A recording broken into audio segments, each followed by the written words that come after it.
And now for something completely different.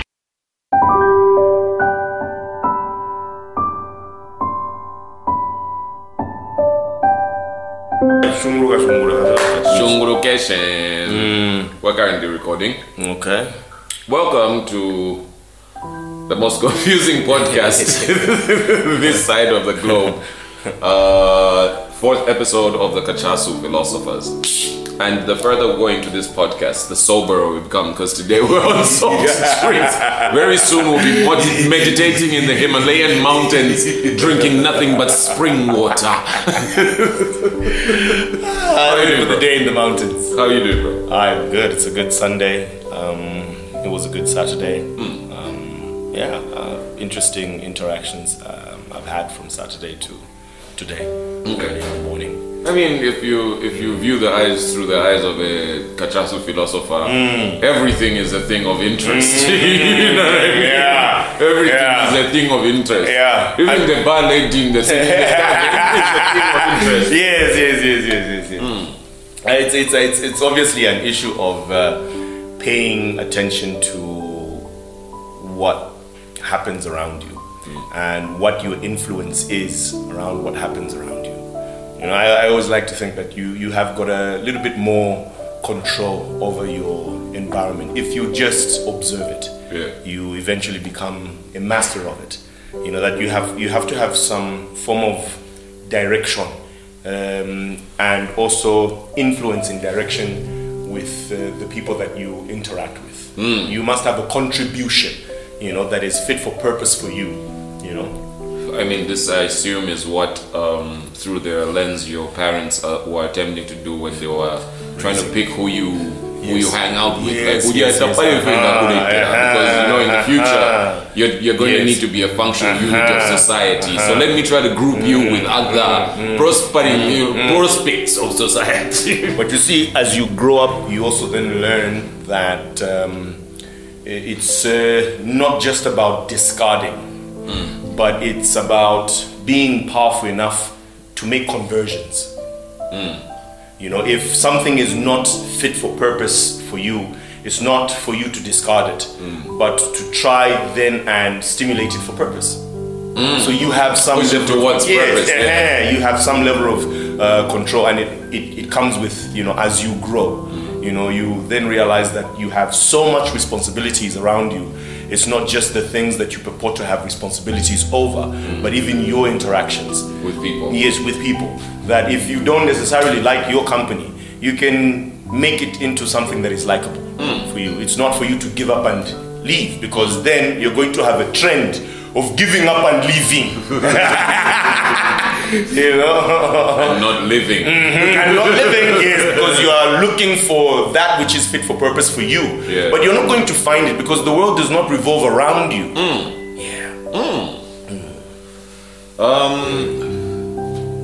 How do you come around realizing that? Right?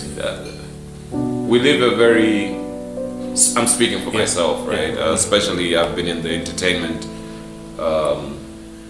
media circles and things like that. There's this perception, I assume every human being on a basic level also experiences it, that the world does in fact revolve around you. Because of your perspective and, you know, the lens through which you're looking out at the universe, you start to believe things revolve around you. But the truth is very opposite. How do you arrive at that? You mix thinking and reality. So you think that the world revolves around you, but in reality it doesn't. It does not. Yes. So you mix thinking and reality. So in your thinking that the world revolves around you, you are perfectly right, because if you did die, that would be the end of the universe. Nothing would continue because you are the observer. Yes. You are the observer. You know, so that would essentially be the end of everything. There's nothing to carry on because you are the observer. Every person that has ever lived and has ever died that you know about has only been because you know about them. You know? So if you end, that is essentially the end of the universe. So it's coming from a solipsism point of view, but only from thinking then in reality you find that there are many other living entities just like you. So it is understanding that everybody else thinks that way. So it means that they want to be accommodated, they want to be serviced, they want to be catered to, they want everything for themselves, such that if you do happen in their world, you have to give them something. So you have to be a bit one step ahead in terms of understanding that in this world you give and you get. I go that direction because to the topic that I was thinking of addressing for today is one that puts you in that very position, you know, the position of feeling like you're the center of the universe, which is a very interesting corner of the internet called social media. You know what I mean? I feel as mankind, every once in a while we create something that sends us off in another spiral from the direction we've been going. You know what I mean? Like, we're moving forward, and then I don't use forward as a direction, if you know what I mean. But for instance, we're in the agricultural revolution, right? And in the midst of our agricultural revolution, we have an energy revolution in coal. You know what I mean? In the mission of one thing, we do a thing that sends us in another direction, right? Because the coal revolution starts off the industrial revolution, right? So somewhere around the 2000s or 90s, late 90s, this thing called the internet is born and changes us in many shapes and forms, right? But most interestingly, in our social etiquette, right? From this little faction of it known as social media, right? And I've always wondered, like, have we yet again on this thing created the thing that changes us again? You know what I mean? Because I'm starting to feel like it's informing the way from being something that we show glimpses of from our real life. It has become something that is informing our real life. Like the art has begun to mirror life. Sometimes I over-listen.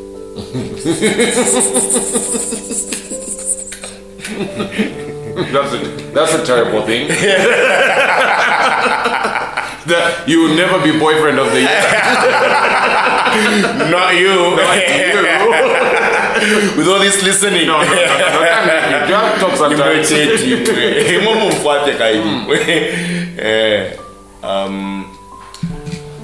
What you are talking about is a fact. No tool never changed the user. No tool never changed the user. So basically, all tools change the user. Yes. All tools change the user. And they change the user in the sense that a tool is designed to help you with two things. Work faster, make your life easier. So you accomplish a particular task quickly, easily. The work is in creating these tools, but we are creating the tools for purposes of enhancing the way that we perform. Now, we perform to produce something. So, while we are producing in scarcity, a society is different. It's one of fighting for resources that are being produced by these meager tools. If you increase your production, you have more, which changes our society. This is a society of more. People are bogged down with things.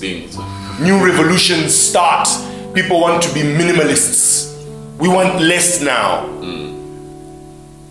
The tool that you designed, simple. Yeah, life is about the simple things. What? So she said that she sat in her Bugatti and wrote that very poignant little sentence right there. Excuse me. So yeah, my thing is, How do you think social media, for instance, changed your interactions? Do you think it ever had an effect on your interactions with people? To talk about this issue of social media in a common, usual way is a waste of time. Because people discuss the issue of social media as problematic. And for me, it is indicative of the fact that we do not understand what has happened. What has happened to human society. That is what I'm asking. Yes, using you as yes. So I am answering it in this way because that first of all we need to understand what social media is, not from a technological point of view, but a philosophical point of view. Okay. Back in the day, interaction amongst people was quite limited. Without tools, very limited. You would only associate with the group of people that you are in the presence of. Take it back into none of the revolutions that have happened. Zero industrial revolution, where there were no machines. It means you would only interact with the village in which you are growing up in. Those are the number of people that would form you. So you would be formed as a human being, for example, by 100 people or maybe 50 people. You are in a small village. So your understanding of the world and everything, and thinking including, is formed by a group of 50 people from your village. You're not going to travel far and wide, miles and miles, because there are no tools that are going to support this journey. It's going to be very difficult. Yes, so it's best you are just, locating yourself within a small area. And that would be your entire interaction and growth as a human being. We then built machines that would move us from point A to point B, which then made it possible for us to interact with a few more people. So you would move from one area of the country and end up in another area of the country. Then we built boats, we built planes. It meant that we were able to travel far. Now, the world is dotted by lots and lots of different kinds of people. And there is lots and lots of different kinds of thinking.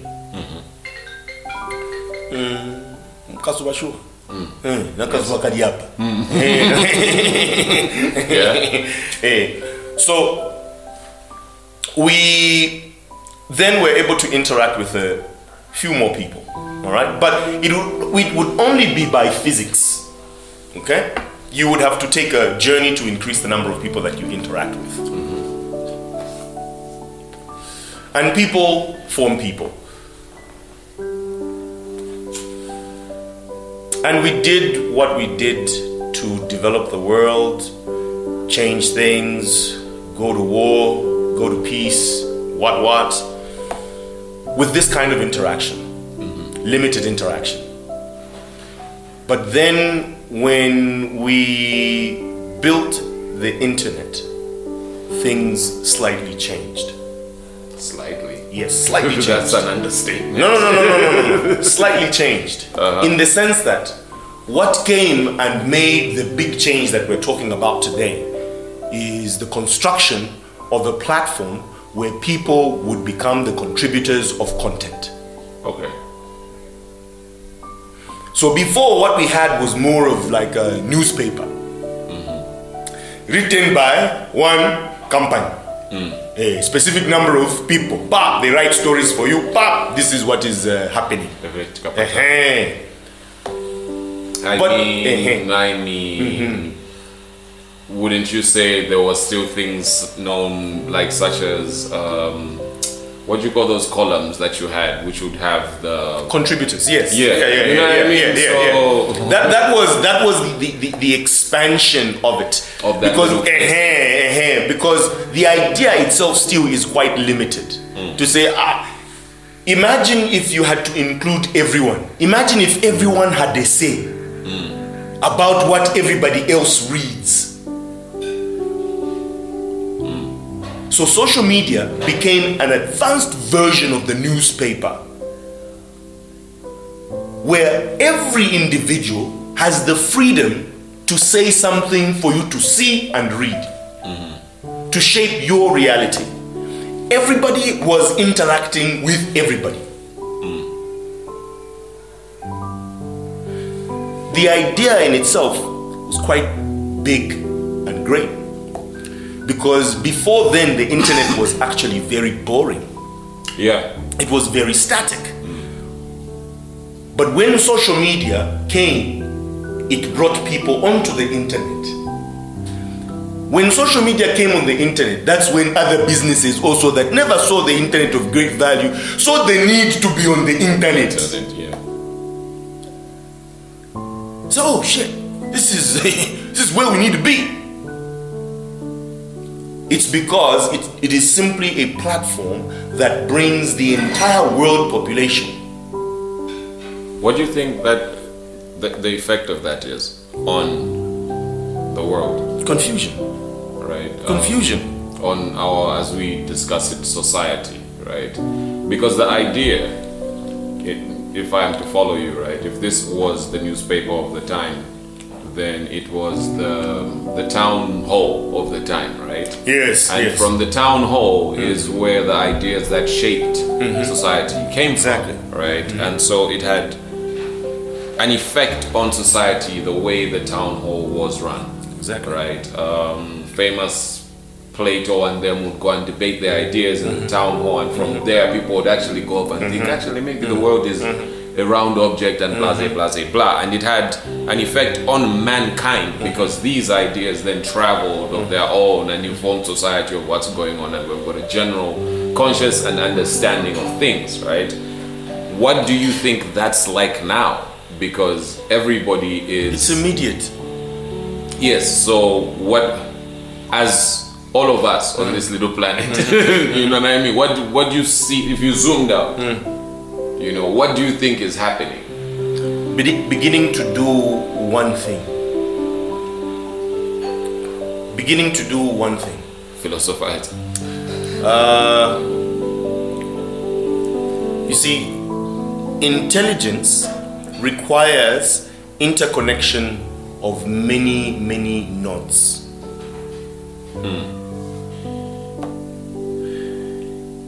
Your brain is a neural network. The more connections you have, the more intelligence you derive.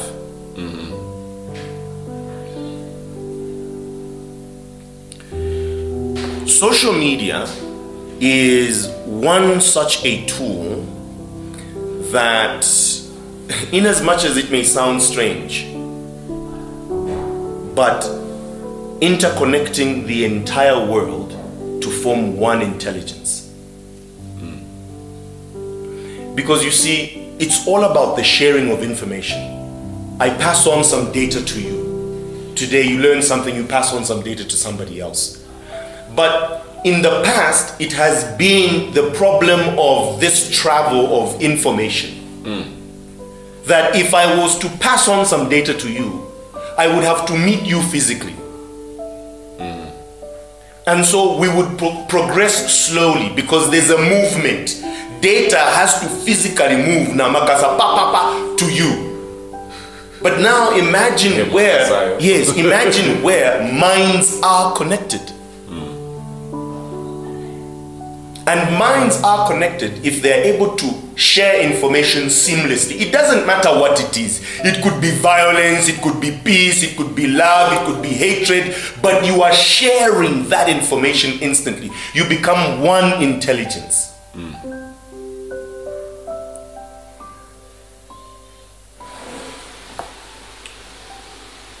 It is almost like what we would need to be in fair competition with artificial intelligence. that we would need to be one thinking entity, but just spread out globally and are able to collect information from different sectors of the world and share it immediately. Basically extrapolating on that information immediately. And we would kind of protect and stand together in that oneness. We become this one organism to fight with artificial intelligence, because it is equally one organism that does everything immediately. So what I see social media doing at a very advanced level is shaping humanity. The instant exchange of cultures and dilution of identities. Because in understanding how the world operates through having access to many people can be quite confusing for informing your culture, your identity, what you want, how you feel. Because you are collecting so much information from so many individual people on a daily basis that the formation of you becomes fluid and less solid. Because how do you identify yourself in a sea of 10,000 people that you are instantly following or receiving information from? Just like that. Magic shot you in So, and this is where you see a loud fight, in society about identity. It is identity by tribe, identity by race, identity by sex. It's out of having a window that is too big for you. Where when you look outside, instead of seeing 3 people, you are seeing 1 million people. That's too many people to familiarize yourself with. Because there is an array of variations in that grouping of people. There are too many lives that you are seeing that you want to bounce off of. And that creates confusion in your mind. So the change... Do you think that's what we're seeing? Yes, absolutely. Absolutely. And if you ask me, it's perfectly normal. There's no other direction that it can go. Yes, that it can go. It's perfectly normal. There's no other direction. So even when people say, oh, social media is, when we were debating back then, 7 years ago, social media is bad and whatnot. What can it be? What else can it be? What else can it be? It's not that it's bad. It's that it's what we have invented. And by its nature, in combination with our nature, this is going to be the outcome. It's going to destroy all identities. Right? Because you see, especially recently, you notice that maybe, especially in Lusaka, or Zambia at least, that's the sample size that I have, that I've interacted with. I found that a lot of people are very unhappy with their relationships, right? They are not unhappy from a point of their relationship not functioning, but unhappy from the point of their relationship not being at par with someone else's relationship. And their usual connection for these checks and balances of what the pie is found on this place called social media, where they create their goals and aspirations in the relationship. It's like from another set of people that are functioning entirely differently from you. You always send them of your goals. Leaving out of this that you are not those people. again, that is the eventuality.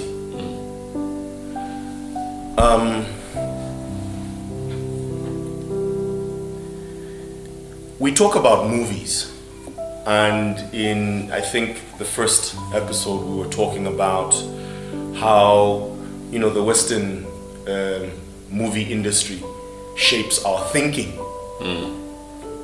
And one thing that it shaped in our thinking is love and relationships. That we have been informed about love and relationships through romantic movies, even action movies, and also music, R&B. I mean pop. You know, so our thinking of human interaction.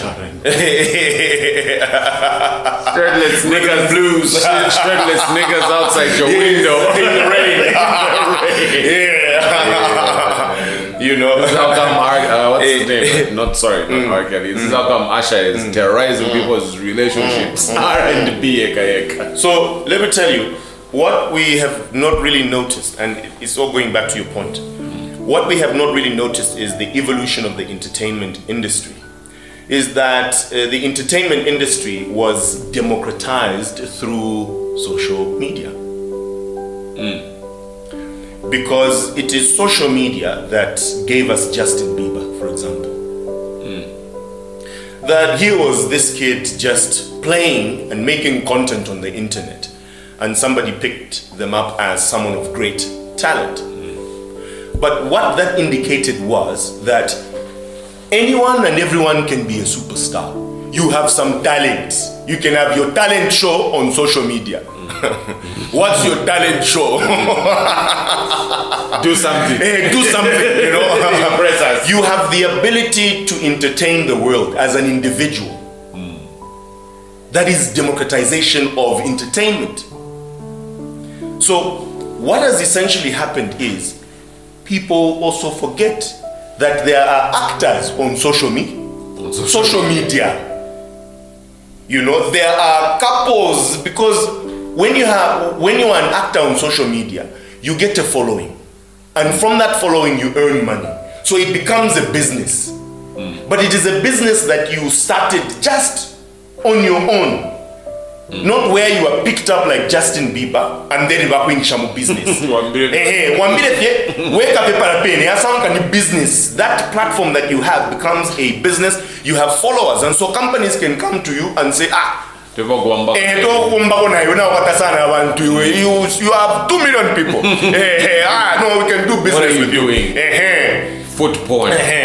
So all of us are on social media. So we think now that everybody is being real because, well, social media left Hollywood. All right? Democratized Hollywood and brought it to all of us. But then we forget that we love acting. So what we then do is we go on social media to act so that you can be a movie star. Without being, you have the ability. So a lot of people then try very hard. So you now, when you are watching, you forget that your friends have become Tom Cruise. What? It's not real. Your couple friend there showing love and what we went on a trip, oil flowers, I brought no, those are the acting. That's a romantic movie. It's just that they are your friends. Now we know you can do it. You know the actor. I'm sure Tom Cruise has got friends who got to watch his movies that don't believe it. It's not real. Your vision is very positive. You know, so you see, for me, this is the kind of discussion that I've wanted to have around social media. It is not labeling it as bad and having a discussion around, is social media a good thing or a bad thing? No, that's not the discussion. I mean, I'm more interested in the effects. So whether good or bad, you know. Good or bad is not even a description to me.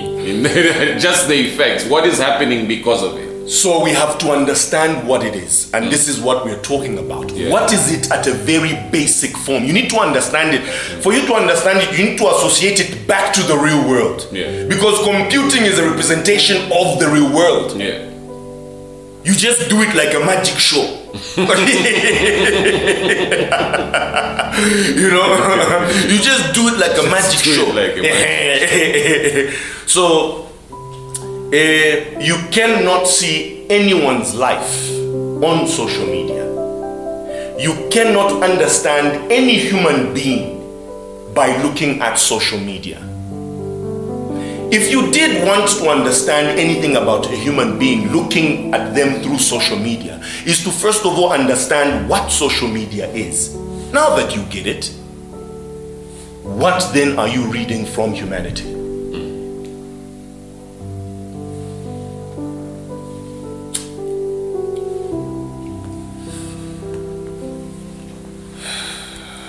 Sorry, I just got a text. No, I was just reclining back to think. Reclining back. Yeah. So the bottom line is that it obviously does breed confusion, and that's because we're sharing so much information instantly. Also, to use your movie analogy, right? Seeing as you're a Tom Cruise has got moments outside of him being the movie star. Yeah. Right. I feel like we're employing more and more time into our roles. You know what I mean? And we're, like you said, sort of becoming this parody version of ourselves. I feel like it has an effect on us. You know, sometimes for you to do these things at an advanced level, you need some help. And what I mean by this is that, for example, we're talking about Tom Cruise. Tom Cruise has to have a psychologist or a therapist that should be able to help him from time to time distinguish what he is on screen. Ethan Hawke from Tom Cruise himself. And you see, in Hollywood, it's so deep that sometimes they even change their names. Yeah. That name doesn't Johnny sound Depp. like it doesn't not a sound real like name. You know, or just going there with a strange name. You know, Victor Muligisa. Those are not real names. You can't be a superstar. Victor Muligisa. You know, what do they do? So they change you completely, and you become a very different person from what you were before. And that's why sometimes stars are hard people to associate with, because they are engrossed in a world of acting. And we've seen their confusion as well in their lives, because it is widely broadcasted. That is coming out of the job that they do. The job has got that kind of an effect on your life as a human being. Now, we see them as professional paid actors who have been to school and whatnot, and they've got this team of people that manage them. Now, when it's given to the common man to say, even you can be Tom Cruise, and you start being Tom Cruise. When it's given to Luvinda. Yes, when it is given to Luvinda. For example, Luvinda is just, a Luvinda, What about the top guys? Oh, okay, I'm, Luvinda, Wasila. And then it is given to him, So here, Luvinda, it's given to you. You will equally experience the same problems and challenges that professional actors experience, but they are helped. But you are just an individual who's forgotten that you have acquired almost the same power. You will need someone to help you be in touch with reality. Yeah, do you think we have that? I mean, these days you hear about, I guess that's why people are going to therapy a lot, right? That's the prevalence of every third girl you speak to will let you know what her therapist thinks about the situation. I was thinking that maybe the times have just changed, but most of the younger people that I've interacted with, just as you have said, have gone through therapy or are going through therapy. Like it's a normal addition to one's formation. Like you have a doctor in Kwasunga Fitaza. You have to have a doctor. I mean, your brain is part of your body. Yes. So now you have to have also a brain doctor, to help you with your mind, because your mind can also be sick. We talked about this too,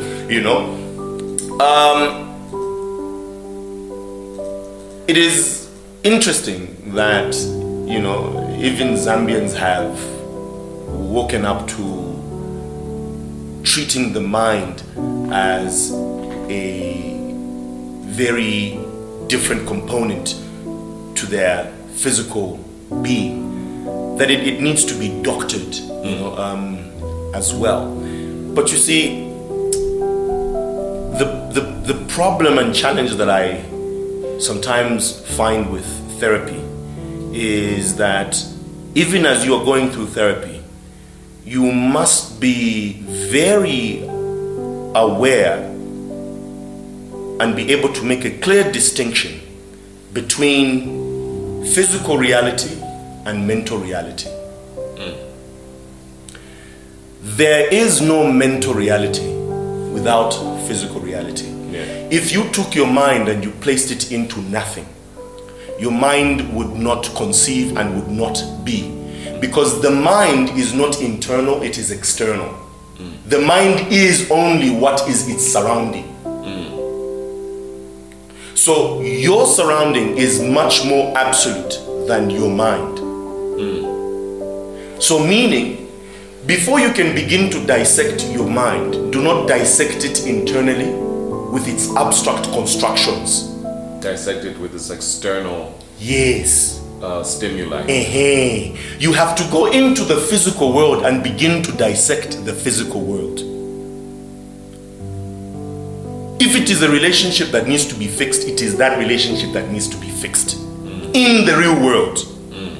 Because once you go there and you fix that, you will find that you will begin to feel good about a lot of things. A load is taken off you. If it is about work, I feel like I can breathe again. If it is about work that maybe you are not, performing as good as you were performing, you put more effort there, you change that a little bit, you'll find that it will begin to positively affect you and change the way you feel about yourself. But it's coming from the physical world. So you cannot address feelings because those feelings are just, it's fluid stuff. It's fluid stuff. It's trying to have a discussion about love as though love is an abstract thing. When love is an action. Yes. So you cannot begin to dissect your feelings and emotions. That is misplaced diagnosis.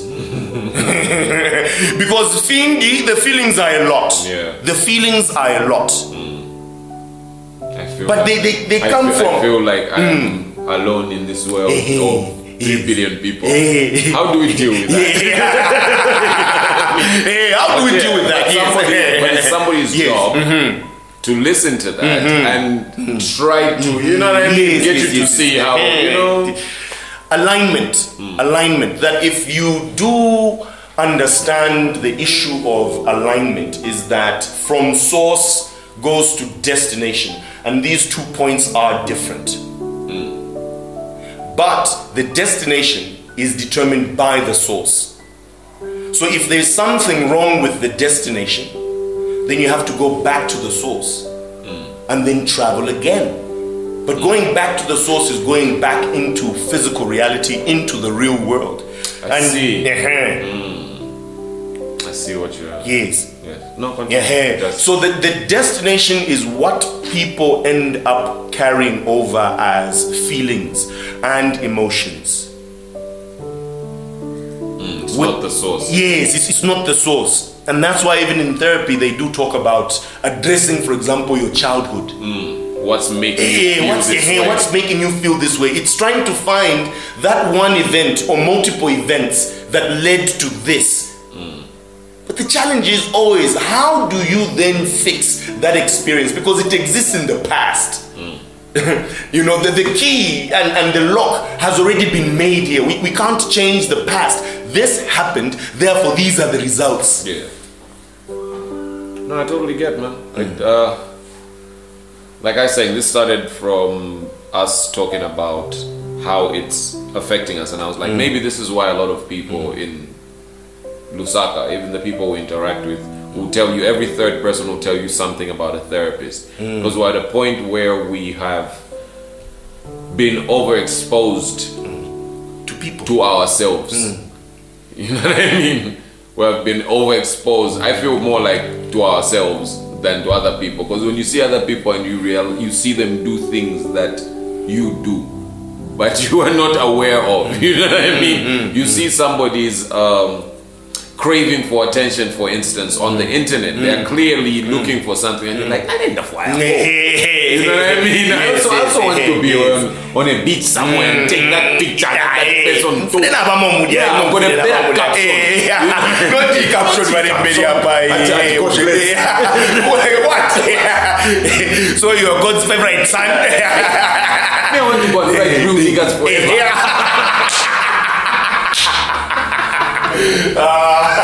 You know what I mean? Don't kill me. But that's what I feel like happens on social media. Yes. Right? If you look at how we, for instance, we deal with grief. Yeah. Right? I've found it interesting. It happened to me as well. Like I lost a parent, and then I went to cry on social media. You know what I mean? It's a very interesting thing to happen. Even as I was doing it, I was like, "What are you doing?" No, my mother. But you want people to come to your funeral on social media. So what is strange about that? You know. So what is strange about that? What is strange about you doing that? Because I found it really ridiculous when people did it. Because I was like, where is this going to go? You know what I mean? Like, what's this going to give you? So, you know, the if you in society went to cry to your friends, for instance, there's something that you get. Don't worry, the place that we go to cry to on social media, those niggas don't give a fuck. Can I tell you something interesting? Two things. One, you said you are bereaved, let's say. You go to your friends, you know, and you share your bereavement. But these people that you're going to are not your friends. You know what they are? Whom are they? They're people. Okay. But imagine a time where these are the only people you have access to. And you have access to them. It's an access thing. Yes, it's an access thing. The democratization of funerals. Yes. You're welcome. Yes. And you don't have to feed anyone. Exactly, you don't have to feed anyone. You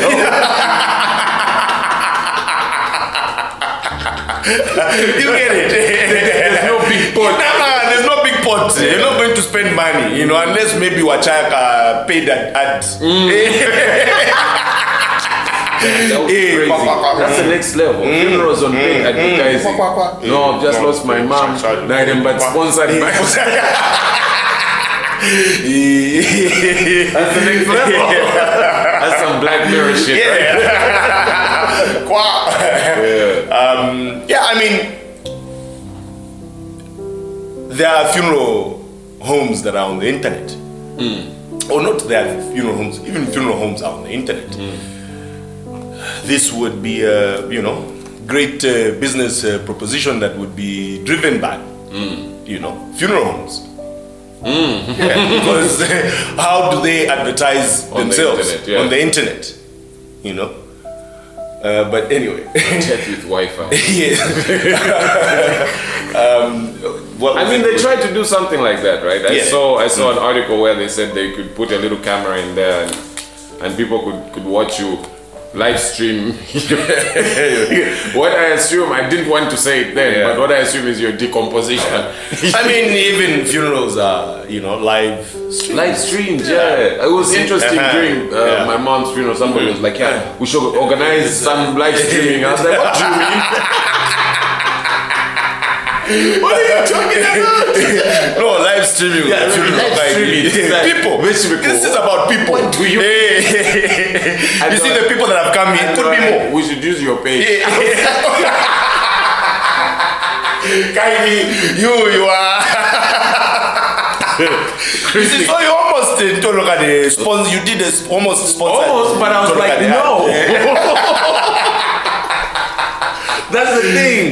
In that moment, I was like, this is ridiculous. Make the money right. Make the money right. Jesus. Yeah, but they really asked me to live stream. Yeah. So no. You see, no. You see how we as human beings and life just naturally evolve towards what the tools, capabilities are. Live stream. It's the little things that we are not, and that's why I said at some point association. Things must be associated for you to have a better understanding. So you need to understand this platform on which we are operating. Liken it to what we didn't have and what we did to do what we're doing now. Excuse me, son? What we did to do what we're doing now. What we did to do what we're doing now. It's like what we talked about the newspaper. Yeah. When we talked about the movie industry. Exactly. That's the way you said it. That's the way you said it. Yes, what won't you live stream? Huh? What? Because already you live stream your workouts. Yes. So are there things in your mind right now that you wouldn't live stream? Is there a list of things that you wouldn't live stream? I just wouldn't live stream anything that I'm uncomfortable with. Oh, uncomfortable with people seeing? No, just uncomfortable with myself doing. Oh. Yeah. Just as, What does that look like? Sorry, what are you uncomfortable with? What does that look like? I'm curious now. What's a thing that you definitely wouldn't film? Propose.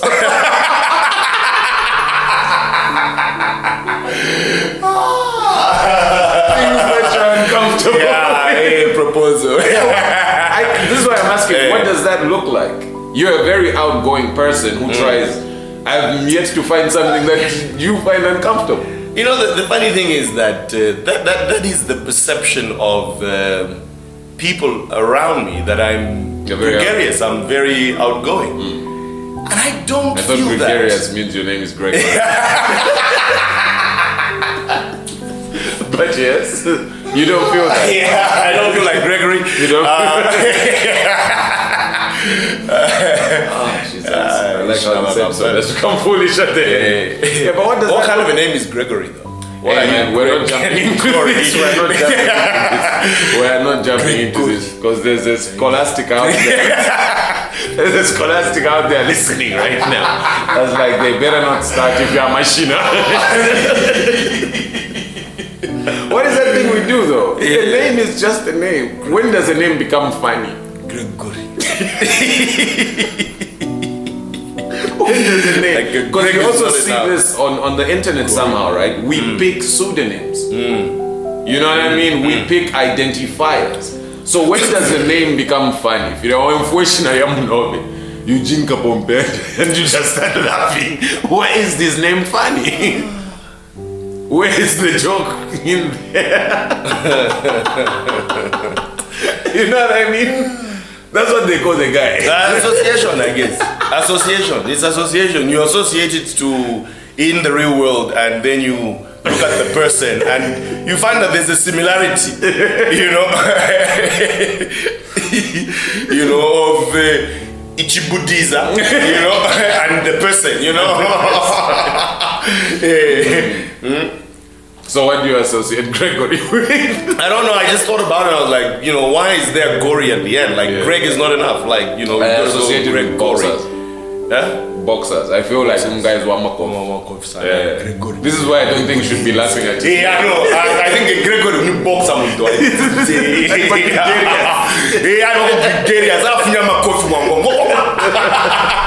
His fists are gregarious. They're outgoing. Outgoing. All right. No. Don't stand in near proximity with one. His fists are outgoing. Why is Why is outside? Oh, sorry, my guy. Me, normally, my fists are outgoing. No, I remember I was in the 5th grade. I had a classmate called Precious Mukubesa, and he was a guy. And it was the first time I had encountered a man named Precious. And I remember thinking, this is interesting. You like what you Precious? And it's always people like that too. There's nothing very precious about you guys.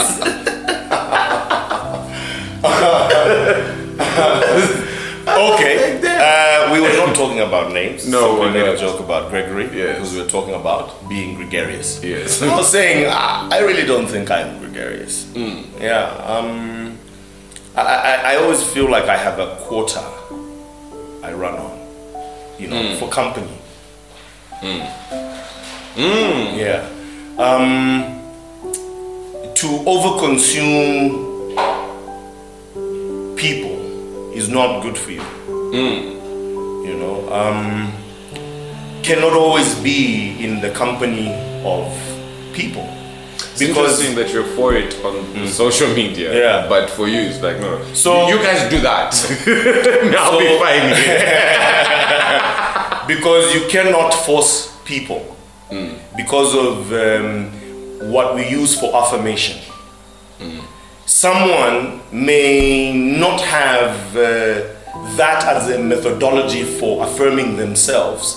They require affirmation through this particular medium that they have to, out-communicate others. And that kind of affirms their existence in society. I find affirming my existence in society in withdrawal. Others may find it in being outgoing to affirm their existence. There are guys in Eponaba, because you worry about other people, and what they think about you. So you've got to go and see them, so that they are not thinking about you in your absence. They might think about you wrongly. So you need to go there and be in the presence. Yes, think about me correctly. When I tell them, guys,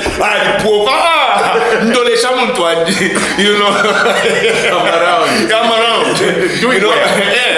And then you are done with that interaction. When you retreat, you have confirmed your existence. I find it in the other way round. That when I retreat away from people, then that means that I'm not listening to what people are saying about me. I'm listening to what I am saying about you. Because I have heard enough of what other people say. And really, are they busy with me? Are they really busy with me? No, they're not really busy with you.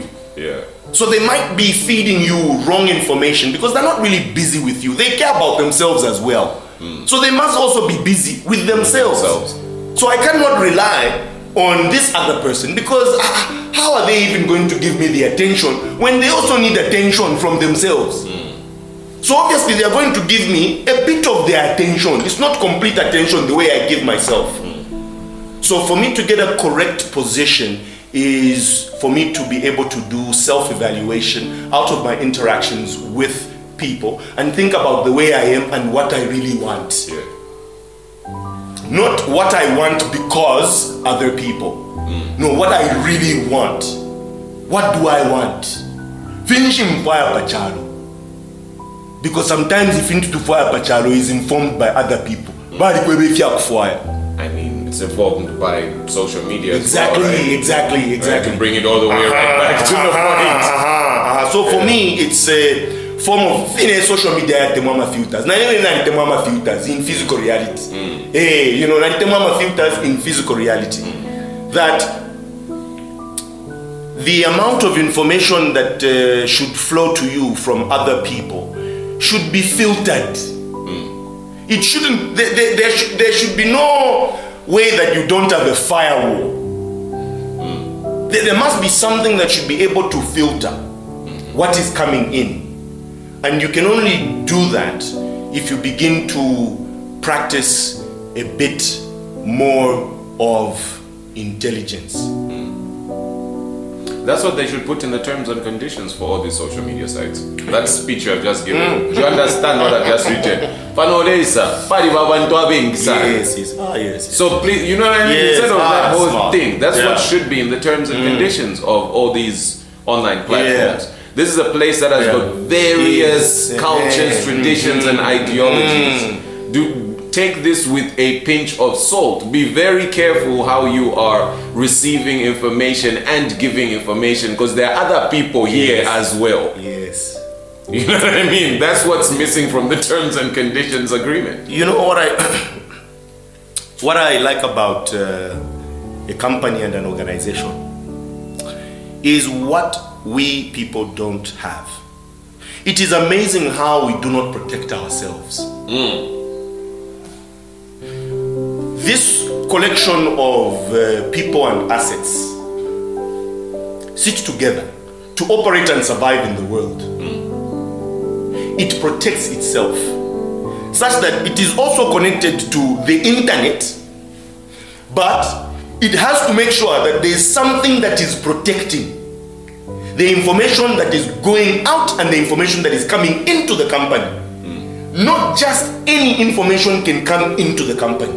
There is a filter that allows it to exist as the company that it is. Otherwise, if other things come in unallowed,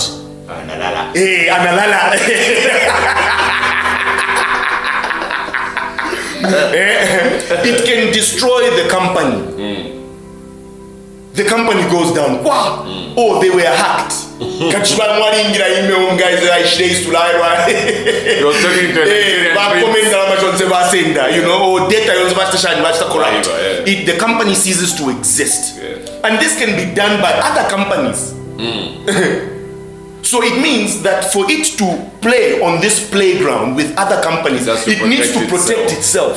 But we people seem not to do that. We don't have the facilities. We don't have the. That's why we have poor financial management.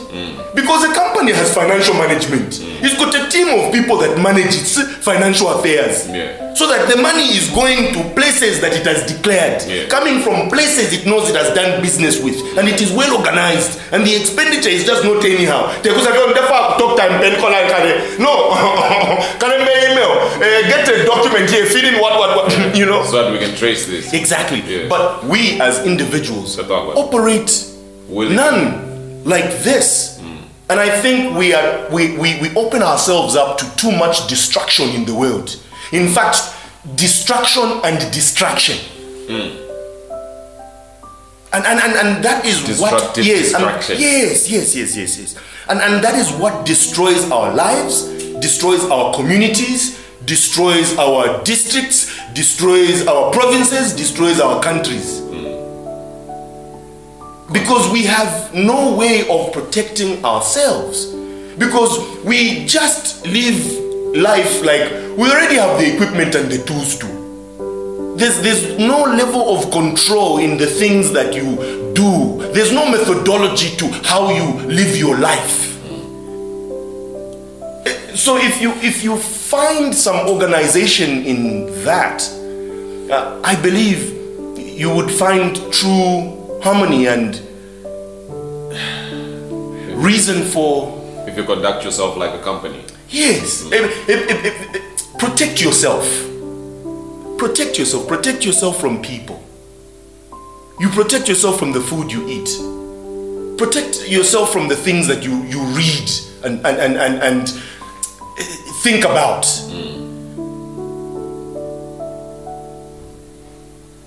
If there is no security on your borders of entry, it means that your mind is dirty for sure. The people who listened in to the religious episode. Yes. I'm there with him. I'm there with him. That test is correct. His mind is dirty.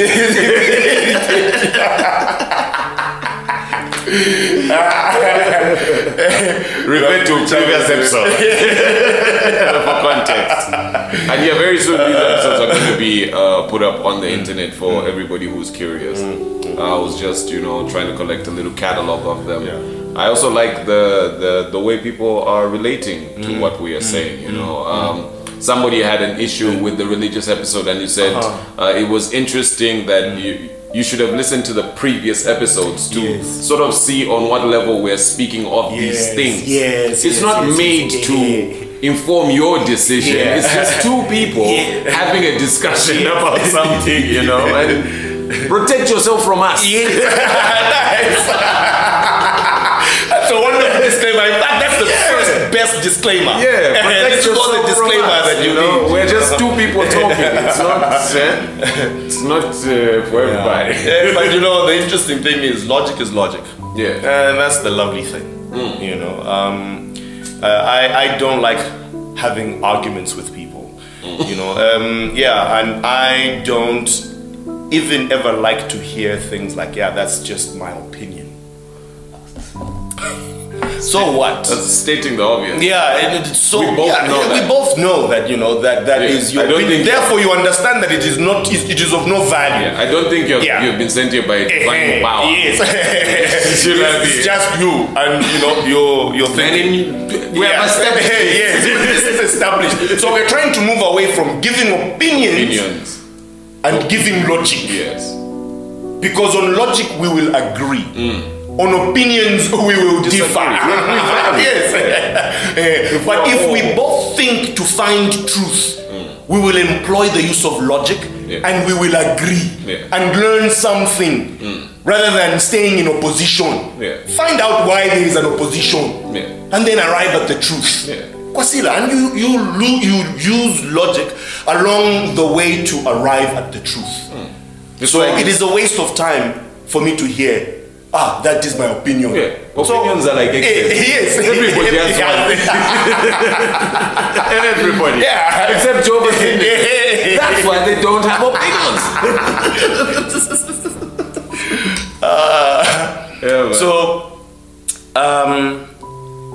It's not to stir an argument, but it is to stir thinking.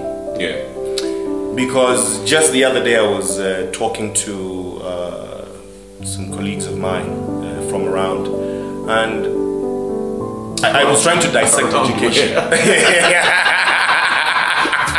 Continue. Someone is listening in Russia right now, going around. Right there in Russia. Around where? And I was trying to establish a point at which education begins and the value of education. But it wasn't more so for the value of education, but it was more so for the value of thinking.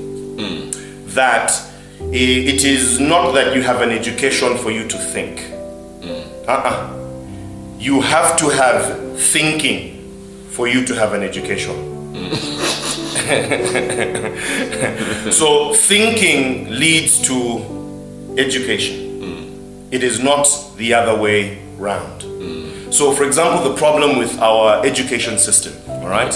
A lot of people talk about the problem with the education system. It needs to be, people have a lot of opinions. Yes. But what is interesting about the African education system is that it is an access to a body of knowledge that was created by other people. Now, these other people created the body of knowledge. What this means is that these other people did something.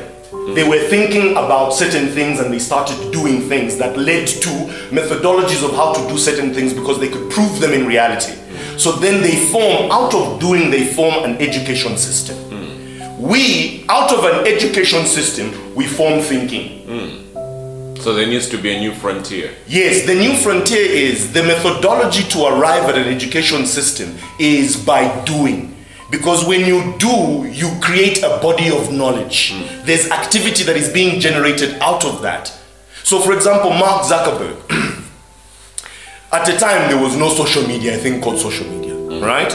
And this guy created, you know, this particular platform and we called it social media. Yeah. And now you can have a diploma or a degree in social media. But there was someone that did some work, literally, built something. Did he create social media?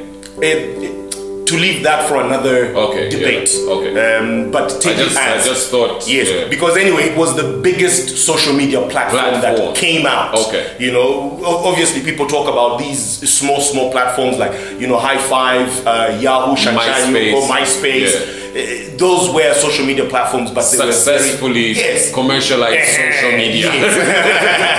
Yeah. But it only existed in such a way because people would only have access to the internet via their computers. Okay. You know, that was the famous way of accessing the internet. And then when mobile phones, you know, became, it's like everybody can, you know, so therefore that. TV in your pocket.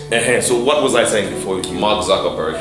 Mark Zuckerberg did some work, all right, together with a team of, you know, other people, and they built Facebook.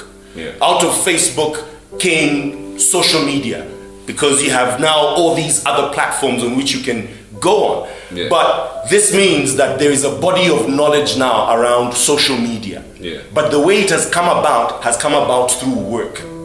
So it is different now on our end, because all we find is a body of knowledge. And so we have to learn that knowledge, to acquire that knowledge, for us to be able to think, which is problematic.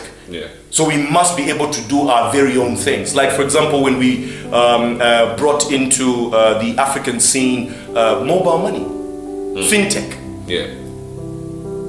That has created a whole body of knowledge as well. Yeah. That we completely understand, because we developed from inception a solution that is tailor-made for our landscape. And it works perfectly well. It's not what works in other worlds. Yeah. So that means that there is a body of knowledge there. Yeah, if you tell Europeans about mobile money,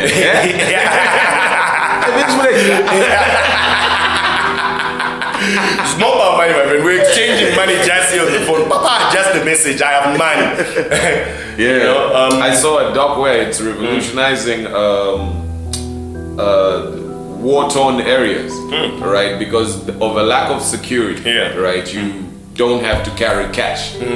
Because you'll be robbed. Yes, absolutely. Like everybody has got an AK on the street in such areas, so they're using mobile money to move money around. You know, absolutely. You know, obviously, it has also created a situation where people are getting kidnapped and being told, "What's your PIN?" But later on, I think the biggest problem that it has created is we now have all of this accessibility. And there is again no form of management, no control on the individual. Security. Not security, but the number of transactions that now you are able to do. Today, if someone comes up to you and says, ndefo ako 50 kwacha, you know the only answer that you can give if you don't want to give them? No. Yeah?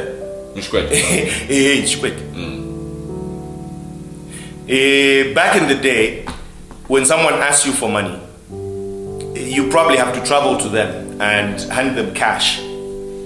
Or meaning that cash means you can't. Or cash. But you can't give any of those excuses today. Niggas, it is possible. Because it doesn't matter who it is, as long as you've got a mobile phone. Yeah. You know, you have the ability to transact. Yeah. So it's really difficult for rich niggas. And that's what I'm trying to say. Yes, that's what I'm trying to say. That now it has led to gross mismanagement of funds, because money is flowing on the daily. Yeah. Money is just going out, because people that ask for money in this world are a lot. Yeah. So now transactions are just flying. If you go there, you see one of our MNOs boasting that, hey, my transactions twice today, processed 2 billion, quarter. Just know that, money has been wasted. Yeah. But money has been gained, and that's the value and number of transactions that are happening on the daily, and these are person-to-person type of transactions. So which means that now we are broke. Yeah. I want to end this episode with a question. What's an MNO? A mobile network operator. We had to end somewhere.